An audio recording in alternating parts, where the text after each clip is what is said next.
Hello! Welcome to GMAT Tuesdays. I'm here with Ronki, who is a fellow Magoosher, works here at Magoosh, and she has a question. Kevin, what is the difference between to lie and to lay? I don't understand. Can you explain it? Yes, I can. And actually, luckily, I've written it on the board. How perfect of a question. Excellent. So, to lie and to lay is a very subtle and difficult thing within the English language, and is something that sneaks into more difficult sentence correction questions, maybe up into the 700 levels.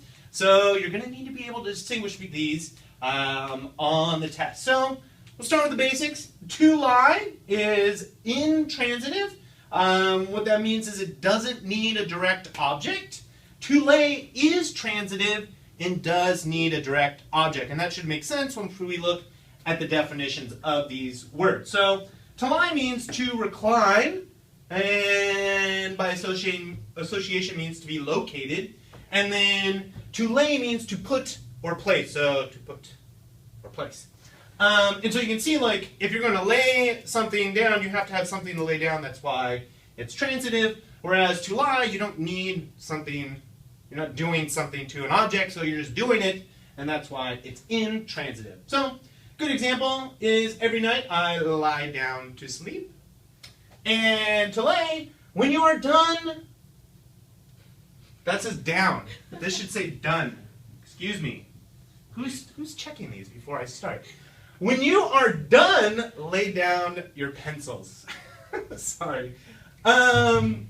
So one of these is used more in metaphors. To lie is. So it's most often used with metaphors. So for example, the strength of Steinbeck's stories lies in his characters.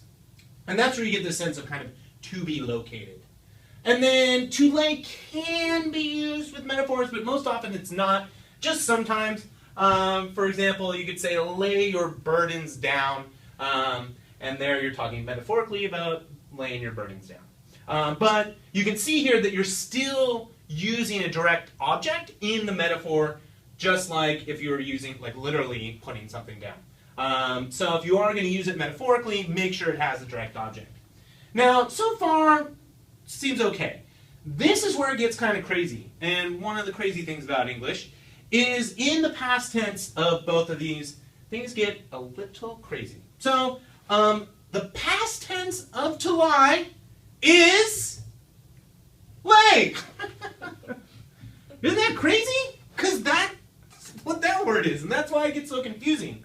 To lie, the past tense of lie is to lay, which is mind-boggling, and that's where a lot of the confusion comes from. The past participle of to lie, lay, and laid.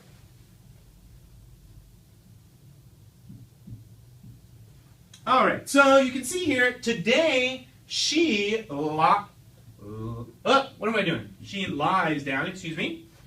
Yesterday she lay down, and yesterday she had lain down. All right, and so this is where the biggest confusion comes, is understanding that sometimes the past tense of lie, or excuse me, it's always lay, but in distinguishing in the sentence, am I dealing with the past tense of lie, or is it the present tense lay? And that's probably the kind of thing that you're going to need to do in sentence correction. The past tense of lay is laid, and the past participle is also laid. So today I lay the dishes down. Yesterday I laid the dishes down. And I had laid the dishes down.